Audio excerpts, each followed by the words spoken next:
Hello and welcome back to the channel. Brandon with Davidson Audio, and today we are going to be doing a unboxing video that's also going to help you all understand which videos and what you need to install one of our audio packages on an Indian Challenger or Pursuit.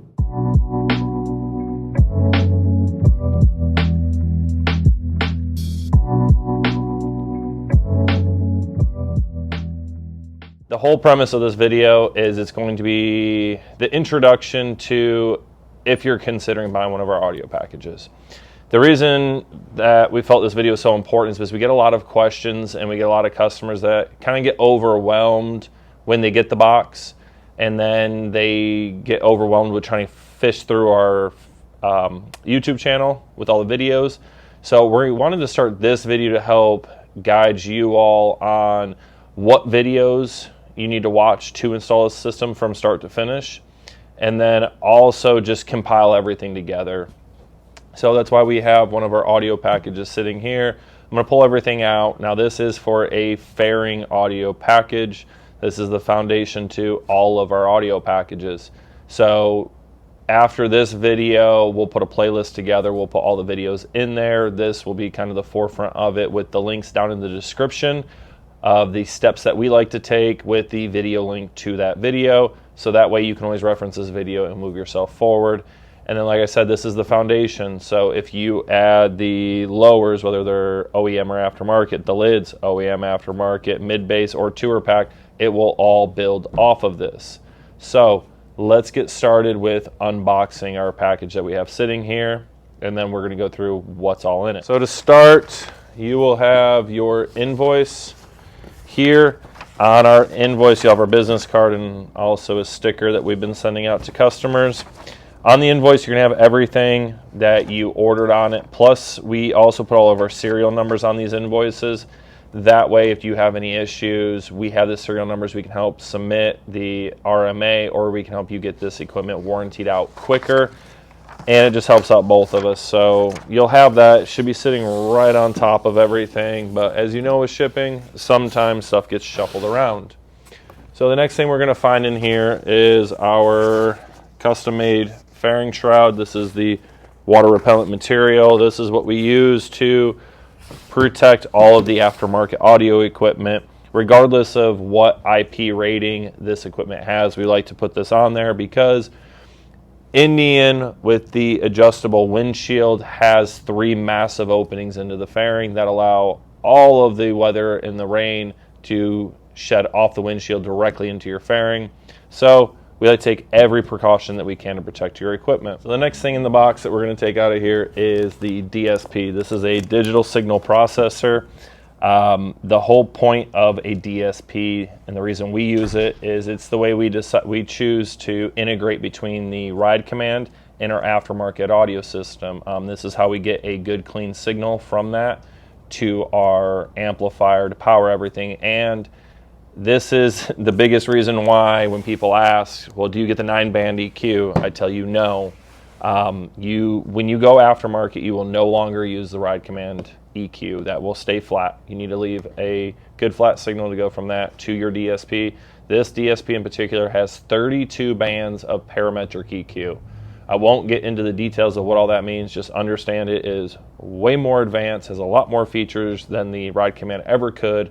So a DSP is 100% the better way to go over the basic ride command EQ. What features do you retain and lose by going aftermarket? The only feature that you're going to lose is the auto volume. And what I mean by auto volume is all the Indians now, the newer ones, 2019 and newer, have a feature that while you're riding slower, the volume will turn down for you. And when you get faster, the volume will get louder to help compensate for that speed. So you're not constantly having to stop and adjust your volume.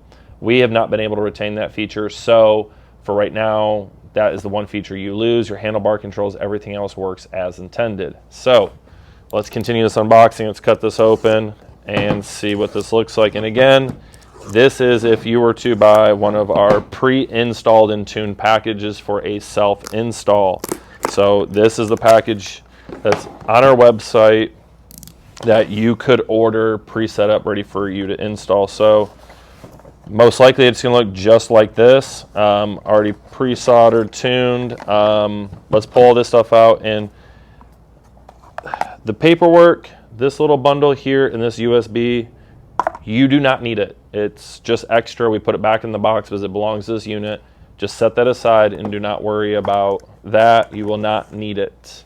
So here you have the DSP itself with our time delay already pre-soldered into our harness that plugs into the bike. And then you have one remote wire that goes to the amplifier. So this is, once you plug this into the output, is ready to install on the bike. You just need these 4 RCAs depending on your audio package that you ordered. I'm not going to go over exactly where these go in this video. I will type up a document, start putting it in the orders that we will attach to the invoice, showing different configurations for different systems, because there's a bunch of configurations. I don't want to tell you exactly where these 4 go, because then if you have something different, it could change, the colors could change. Next is the amplifier of our choice. This is an 800 watt 4-channel amplifier. And what I want to start by is, once you open up this box, you're going to see right here in this corner, there's a little bit of a Sharpie mark. This is the extra bolt that you are going to need to bolt this into the clutch side of your fairing. This is the exact thread pitch and everything to bolt it in. Then once you open this up, again, it's on one of our custom-made amp/DSP plates, because these will accommodate either or. Powder coated, made out of metal. You've got all your connections here, and as you can see in the back, we cover up the crossover, gain, and high pass, low pass filter on here to help give it another extra added layer of protection from the elements. So between this, its rating that it has now, and this shroud, we have made these as waterproof as we can make them for the fairing of the Indians. Next, you're going to have your speakers in the box. This could be 1 set. This could be up to 4 sets, depending on how crazy and wild you go. Not much in here. You're just going to get your speakers with these speaker spacer rings already attached to them. They usually won't be underneath the plastic. They'll usually be just in the box, but we've already put these on here. They will have speaker gasket material on them already, so they are ready for you to install. All right, something that we just switched up doing, and we're kind of trying to make it a little bit nicer, is now the rest of your harnesses are going to be in these nice little sealed bags. We bought these. They are sealed on both ends, and we have our part number right on them telling you what it is. This one is the Challenger Pursuit single amp power and ground kit. This is what you need to not only upgrade your ground, because all of our packages come with an upgraded ground. So that is in here already. We did a video on how to install that.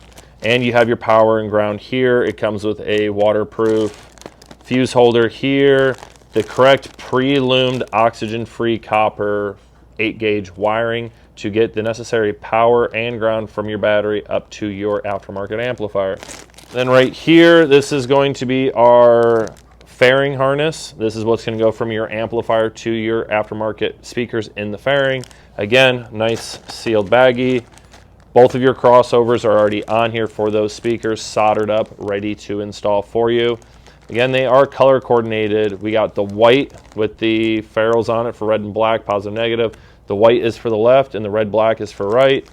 And we even go as far as, you can't really see it on the camera, but right here and here we put a colored shrink tubing that coordinates to which side it is. So you got white and gray, that's front left and front right.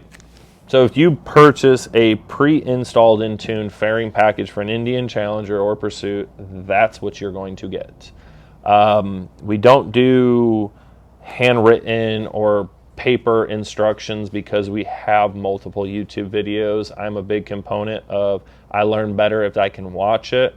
So we try to do our best to capture the video start to finish to help you all install this on your own if you so choose to.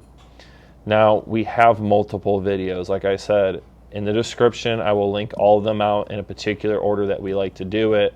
It's going to start with, your power and ground to install that from your battery all the way up, modifying the fairing enclosures in the front, getting the fairing shroud on there, and also at that point, it's a good time to install your windshield motor gear, which is from Steve Kovac. He does a great job with that motor. We stock them. We have those gears in stock. And then from there, it's going to be installing your amplifier and DSP. And then in future videos, I'm going to do a troubleshooting video to help show you all common issues that we've seen, how to track it down, how to test, so that way it helps you all better. Now, before we go over to what tools we like to use and that will help you in this install, I wanted to touch base on one other thing we do. This is our passive saddlebag harness kit. This is the speaker wires that you need to go from the fairing to inside your saddlebags. We have waterproof connections on these, which will help you disconnect your bag like OEM, make it very serviceable. We no longer do the bulkheads on the bags. We try to get away from that now, from you guys cutting big holes in your bags to just going through the grommets. We'll do a whole video on that. But the reason I wanted to show you these is because now when we go to solder the crossovers on these, it makes it very difficult to route the wires through that OEM grommet where the OEM wiring goes through. So what we did is we started including this little baggie with the pins explaining which wire goes on what and how to reinstall the wedge lock back in there to get you, so that way you can just fish a set of wires through there, repin it, and then make the connection so that way your OEM bag looks OEM. We will do a complete video on this, on how to install that at a later time. We'll go back and update this description so that way you will have that video. And any videos that we create from this point forward for this install series, which will also be a playlist, we'll make sure to update this description so that way you see them. And we may adjust the order in which we like to do them. You know, it always changes. So let's get all this put back in the box. Let's pull the tools up onto the bench and let you take a look at what we like to use for our installs. All right, let's discuss the table full of tools here. Please do not let this like overwhelm you or scare you away from this. A lot of these are just basic hand tools that most of you all probably have. You may need to pick up one or two, but like I said, we just wanted to give you all food for thought on what you would need or would make this job a lot easier if you choose to do this yourself. So let's start with, we're taking the fairing off. That's where you're going to use a combination of a 4, a 6 millimeter to get all of that off, and a panel removal tool. We like to use this to take the speaker grills off. They're plastic, they're pliable, so that way you don't run the risk of scratching or cutting things up. Your 4 and 6 millimeter are going to take all your bolts off to take your fairing off, behind the headlight bezel, all those other screws. And that's also why we have this little baby 6 millimeter socket. It's good for those bottom 2 bolts on the fairing to help get that out. Also, the 6 millimeter is going to be used for your saddlebags, for your seat, all of those bolts. There's a bunch of other options for that. Then from there, you're going to need your T40. This is going to take off what I call the inner fairing shroud, the side pieces, the fairing tray, a lot of the bolts on the Indian, and also, now I've seen it both ways, whether it's the 6 millimeter or the T40 for the radiator cover and the battery cover. I've seen it both ways. I think that's kind of dependent on people taking them apart. So this is a very useful socket and tool. These are just the long and short versions of the 4, 5, and 6 millimeters. Then you're going to need like an assortment of ratchets. We like to use our baby 1/4 inch and 3/8 drive ratchets. We'll use these for a lot of the stuff, taking speakers out, which we'll also use this. This is a 1/4 inch drive, like screwdriver deal. We like to use these a lot. They're a lot smaller, a lot less likely to beat up on things, and also helps prevent you from getting into a massive breaker bar and hand tightening and hulking things apart and breaking them. So these are very, very helpful and useful. But by no means can you can use the full-size ones. We just choose to use those. Typical Phillips screwdriver to help take apart the battery terminals, which also a 10 millimeter wrench comes in handy as well. Sometimes I like to use these screwdrivers over this to at least get them off. And then when I go to do the final torque, I'll use the wrench to get a little bit more leverage on it. Now also, by any means, if I skip over something, be like, well, there's a 6 millimeter here, I understand. I'm not This isn't a step-by-step tutorial of what every single tool is for. I'm just giving you the tools that we like to use. This is another, not a panel removal tool, but there's a lot of the rivet styles where, like the radiator fan cover, you got to take that off for upgraded ground. There's two little pop clips. So you'll shove this in there, take the centerpiece out, and then you can go back in and pop out the outer piece. With what it is two pieces. You got the outer, the inner pushes out and wedges it out, holding it in. T25, this is what you're going to use for the fairing tray. There's two VCMs up there, one for the windshield motor and one for your Pathfinder lights. This will remove that screw to take those off the fairing tray. This is a killer extension that we use to help us with the upgraded ground. Because if you've seen that video already, you come in from the clutch side all the way across the bike. There's a nice little Allen, and this helps us get that nice little angle. And this one's spring loaded, but if you don't have one that's spring loaded, a trick we like to do is take electrical tape and put like 2 bands on here to help stiffen this up. And another trick you can do is once you put the screw on here, you can put 1 band around here to help hold it on there to get that angle. And then once you tighten it up and you get to a point, you can go back just a little bit and take it off, and then just go back into it. 10mm socket, which also the 10mm wrench will be used for this as well. When you're bolting the DSP and the amp into the factory locations, that is a 10mm. So here we have an assortment of metric T-handle Allens. This is a 2, 2.5, and a 4mm. These are going to be commonly used for the amplifier screws, set screws, which they do come with one in the box already. And then these 2 can be used as well for different size amplifiers, the 2.5, or if you are doing the fuse holders, depending on the single amp or the dual amp, they will take bigger set screws to tighten them in. And also this 2.5, or this 2 is what we use to secure our amps and DSPs to the plates. Here you just got a typical pair of needle nose and flush cut pliers. These we use for all sorts of stuff, cutting zip ties, getting things in different spots, crimping stuff. So these are going to be super useful to help you out. Now here we're going to come to our powered hand tools, and by no means do you need these exact ones. You can use other ones. This is, again, what we just like to use to make our job so much easier. So first one is a Milwaukee oscillating tool, multi-tool. A bunch of companies make these. We like to use this to modify our fairing tray, our inner fairing shroud, the speaker enclosures. This helps cut plastic really quickly, and also the battery support bracket down by the battery. If you're trying to cut plastic, these things make life super easy. Now you got a straight die grinder. You can also use a Dremel tool. This just has more torque and does a better job for us. We have a die grinder bit on this one, and then we have a flapper wheel. This is what I call it. It's a cylindrical sander with a bunch of sandpaper flaps on it. So as it rotates, it allows you to sand it. We use this when we're modifying the fairing enclosures.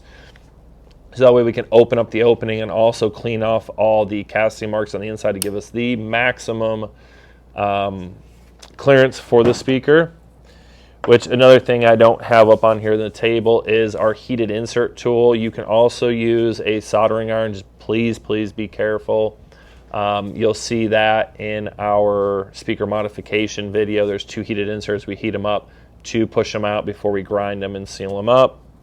Then you're also going to need a heat gun. It doesn't have to be cordless. A corded one actually is what you're going to want for modifying the speaker enclosures. It's just we really like the cordless ones for short, simple little heat shrink areas. And then from there, it's just a bunch of consumables. We got 8-inch zip ties. We got 4-inch zip ties. I like assortments. I don't need an 8-inch zip tie to zip tie a little wire to something. Painter's tape to help protect your speaker enclosure areas, because the newer bikes, they are painted. And also we use this to put the rag on the backside of the speaker to help protect it when we heat press it in. We like to use some interior Tessa tape in certain applications. And then you can use a little piece of double-sided extreme mounting tape from 3M. Get us Home Depot, Lowe's. And that's about it for tools. So I know this video was a little long-winded at times. I do like to go down some side tangents, but I wanted to make sure we didn't leave any details unturned for y'all.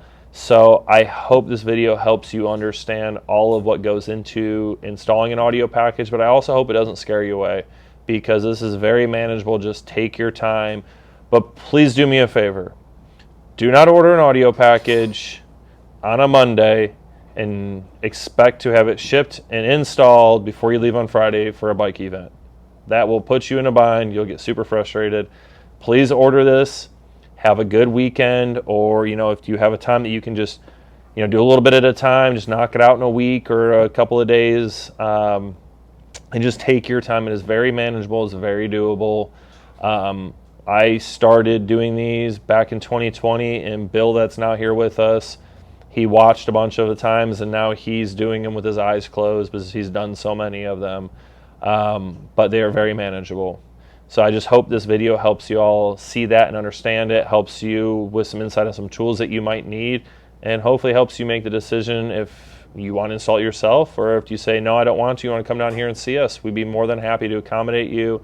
We would love to install the audio package for you, make sure that you enjoy it as we intended it to, and that you are back on your bike, enjoying the system and your bike quick and easily. So that being said, I am Brandon with Davidson Audio, located here in Panama City, Florida.